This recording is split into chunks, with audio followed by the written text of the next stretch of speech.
ನಮಸ್ಕಾರ ವೀಕ್ಷಕರೇ, MMK TV ಕನ್ನಡಗೆ ಸ್ವಾಗತ. ನಾನು ಸುಧಾ. ಬೆಂಗಳೂರು ಗ್ರಾಮಾಂತರ ಜಿಲ್ಲೆಯ ದೇವನಹಳ್ಳಿ ಪಟ್ಟಣದ ಗಿರಿಯಮ್ಮ ಸರ್ಕಲ್ನಿಂದ ಯೋಗ ಗುರು ಅಶ್ವತ್ಥಪ್ಪ ಗುರೂಜಿಯವರ ಆಶೀರ್ವಾದದೊಂದಿಗೆ ಹುಣ್ಣಿಮೆಯ ಪ್ರಯುಕ್ತ ಗಿರಿ ಪ್ರದಕ್ಷಿಣೆಗಾಗಿ ತಮಿಳುನಾಡಿನಲ್ಲಿರುವ ಅರುಣಾಚಲೇಶ್ವರ ದರ್ಶನ ಹಾಗೂ ಗಿರಿ ಪ್ರದಕ್ಷಿಣೆಗೆ ರವಿಚಂದ್ರ ಗುರೂಜಿಯವರ ಸಾರಥ್ಯದಲ್ಲಿ ಹಾಗೂ ನಾಗೇಶ್ ಮಾಸ್ಟರ್ ಅವರ ಮಾರ್ಗದರ್ಶನದಲ್ಲಿ 8 ಬಸ್ಗಳಲ್ಲಿ ಸುಮಾರು 400 ಯೋಗ ಬಂಧುಗಳು ಪ್ರಯಾಣ ಬೆಳೆಸಿದರು.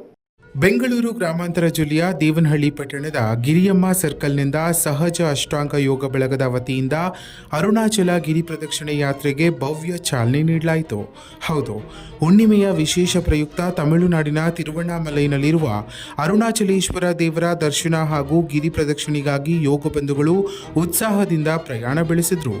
ಯೋಗ ಗುರು ಅಶ್ವತ್ಥಪ್ಪ ಗುರೂಜಿಯವರ ಆಶೀರ್ವಾದದೊಂದಿಗೆ ಆರಂಭವಾದ ಈ ಯಾತ್ರೆಗೆ ರವಿಚಂದ್ರ ಗುರೂಜಿಯವರು ಸಾರಥ್ಯ ವಹಿಸಿದ್ದು, ನಾಗೇಶ್ ಮಾಸ್ಟರ್ ಅವರ ಮಾರ್ಗದರ್ಶನದಲ್ಲಿ ಕಾರ್ಯಕ್ರಮ ಯಶಸ್ವಿಯಾಗಿ ನಡೆಯಿತು.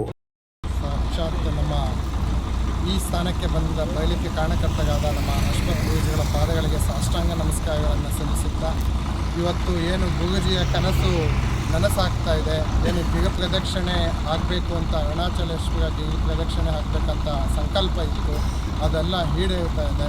ಆ ಗುರೂಜಿಯ ಕನಸುಗಳನ್ನೆಲ್ಲ ನಾವು ಸೇವಕರಾಗಿ ನಾವೆಲ್ಲ ಅದನ್ನು ನೆರವೇರಿಸ್ತೀವಿ ಅಂತ ಹೇಳುತ್ತಾ, ಆ ಅರುಣಾಚಲೇಶ್ವರ ಸ್ವಾಮಿ ಮತ್ತು ನಮ್ಮ ಆ ಶಿವ ಪಾರ್ವತಿ ಜೊತೆಯಲ್ಲಿ ತಾಂಡವಾಡ್ತಾ ಇರುವಂತಹ ಸ್ಥಳ ಅದು.